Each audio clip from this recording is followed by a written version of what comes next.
Welcome to Pravda.ru. This is Viewpoint program with me, Galina Techinska. Today we are joined by Dimitris Konstantakopoulos, a well-known Greek journalist and writer. Dimitris, thank you very much for joining us today.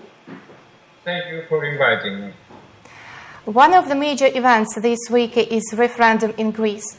With 61% Greek people voting against austerity measures, the Greek people turned out to be the first to say no. As for the other European countries, results of such a referendum would obviously be the same. So, what for did the Greek hold it? Listen, Greeks were put to a very simple question. Do they want the continuation of the program that German and European elites, the International Monetary Fund, the European Central Bank, the European Commission, and the International Monetary Fund has imposed on Greece, or they don't want the continuation? This is the basic question to which they answered. And there is a question going on with it. Do you want that your country is if you wish, is ruled by Merkel, by Schäuble, by Lagarde, by Mario Draghi, and by Brussels bureaucrats, or you want a country run by the Greek people?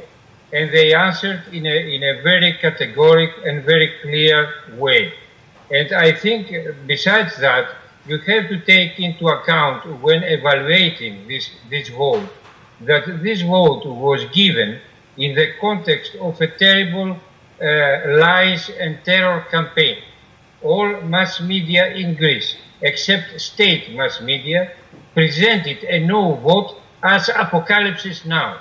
They said that after such a no vote, the country will be destroyed, it will be kicked out of European Union, every bad thing anybody can imagine will happen. And it was more important because we have seen such campaigns in other referendums in other countries. But in the case of Greece, this referendum took place with banks closed and in conditions of an escalating financial war by European Union authorities against the Greek people.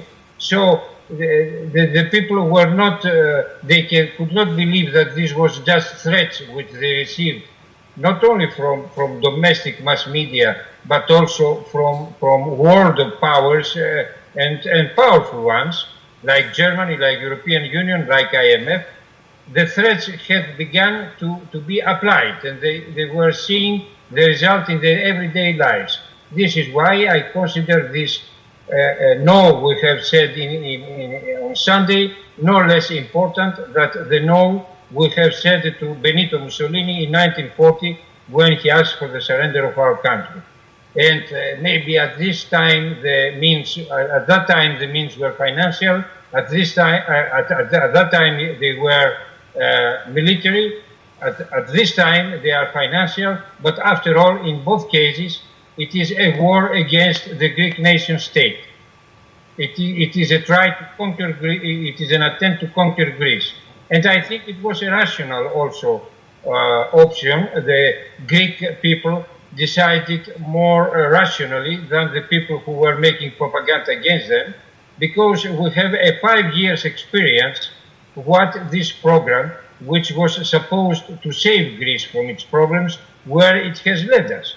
It has led to a drop in gross domestic product of 27% or 28%. This is bigger than the material losses of France or Germany during the First World War. So we have already the economic consequences of a quite big war, and we are not answering to this war. From Sunday, Greeks asked their leadership to answer to the war the country is accepting, is receiving. I see. And there is also an evident challenge to bureaucracy, but Yanis Varoufakis, Minister of Finance, resigned. As he claimed that some European members at the negotiations and other partners wouldn't like to see him at the negotiation table. Is he afraid? Sorry, I did not get the last part of your question. Is he afraid? Who? Varoufakis? Yanis Varoufakis. Yeah, why did he resign? I don't know that he's afraid. Varoufakis, I think, he was sacrificed by the government in an effort to satisfy a demand by creditors. I'm not at all sure that this kind of maneuver will succeed in satisfying the creditors, because after Varoufakis, the creditors will want Tsipras to go out of the government.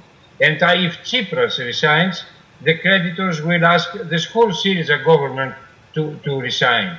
The problem with Greece, it's not so much a problem with persons, it's a problem with the essence of the applied program. But they have decided so. I hope it is a sign of a tactical choice. It is not a sign that the Syriza government wants at any cost a compromise with creditors. And will Europe forgive Greece its debts or rather punish for such a challenge? And how?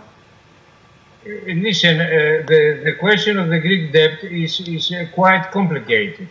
The fact is that the program was supposed to address the debt question of Greece.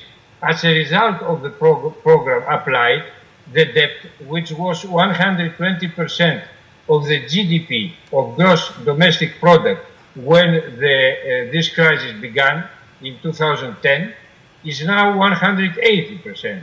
It is getting worse every day. We will never be able to repay that. But I want to say another thing. This debt was created because in 2010 the country was in a state of near bankruptcy. It could not service this debt.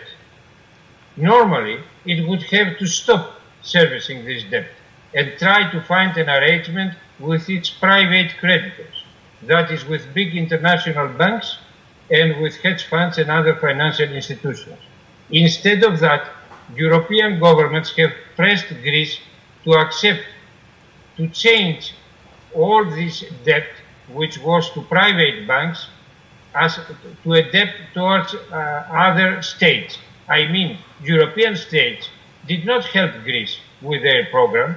They gave it money to pay the private banks and the hedge funds, which control all European governments today, except for the Greek government. And now they have created this problem. The Greek debt must be paid partially by Greeks and must be paid by those who made the conspiracy to make it a debt towards states. And those are none else than Deutsche Bank, than BNP Paribas, than Goldman Sachs, than JP Morgan, and so on. All this policy is not a European policy. It is presented as a European policy. It is the result of a policy which is decided by finance, and it is presented by European politicians who are servicing the interests of the finance, and who usually are very corrupt, and they cannot do anything else. And Italy's finance ministry Sunday claimed the Eurozone is capable of coping with a crisis of confidence and possible speculative attacks. Which speculative attacks does they mean? Listen, it is obvious that if they go on with this pattern, if they will go to a huge crisis with Greece, or even an exit of Greece from Euro or from European Union, then the results will be devastating for Europe. First of all, they will be politically devastating, because it was easier, even at that time it was not so easy, when they were bombing, so to say, Iraq or Libya, but to destroy a European country and to make all this mess will have very huge political repercussions and financial and economic repercussions. Europe will run the risk of being destroyed very much like the Soviet Union was suddenly dissolved in 1991. This is not a crisis which they can handle. If they go on with this policy, if they don't change radically the way they treat private banks, the way they treat the sovereign debt problem, the way they treat Greece, and the way they treat Europe's future, if they don't change radically the Maastricht system, then Europe, it's very probable that Europe will be destroyed.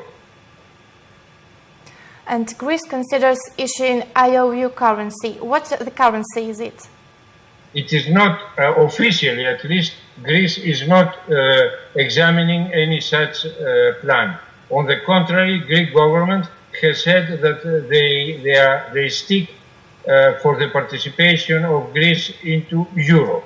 But we don't know what will really happen because we don't know how the crisis will evolve. At some point, if Greece has no other financial means, it will be necessary for the Athens government either to go to a capitulation towards Brussels and Berlin, or to issue its own currency in order to be able to pay people and to run the economy. The other possibility is to find a compromise, an acceptable compromise for both sides. It is not excluded, but with what we know now, it does not seem to me a very probable outcome of this imbroglio. And which is the situation in Greece right now? Have the banks opened? No, the banks remain closed. People are keeping more or less their calm, but this is not a situation which can go in depth. You have the right, for instance, to take 60 euros every day, but the country will not survive by getting 60 euros from the banks every day. So this is a situation which I don't think it can go very far, more than some days, maximum some weeks, and I don't think many weeks.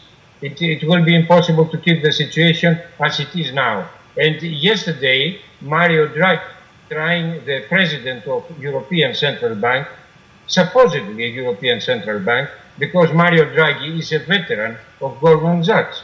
It is obvious that it is influenced by high international finance. So this Goldman Sachs man, who is acting, he's acting as an unelected prime minister, economic prime minister of Europe. He made his stance towards Greece even harder, so precipitating the blowout of this situation. I think my prognosis is that we will go towards a blow-up, but I don't know. I cannot be sure. This is a crisis in which you cannot predict exactly what will happen. Many outcomes are possible. Dimitris, thank you very much for joining us today and taking the time. We wish you all the best in your struggle.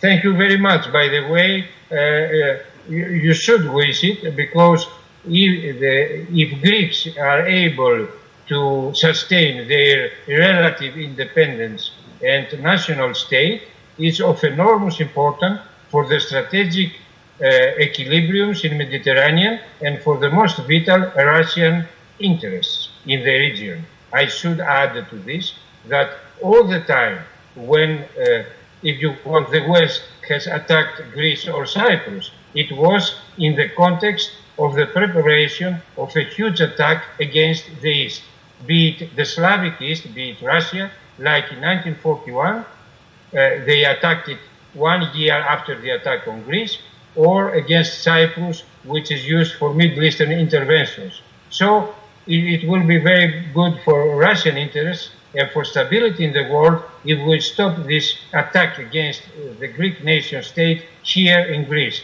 and not have to wage more difficult battles later. Sure, we'll try to do our best. Thank you once more. And it was Viewpoint program with me, Kalina Tyczynska. Thank you for watching us. Thank you very much.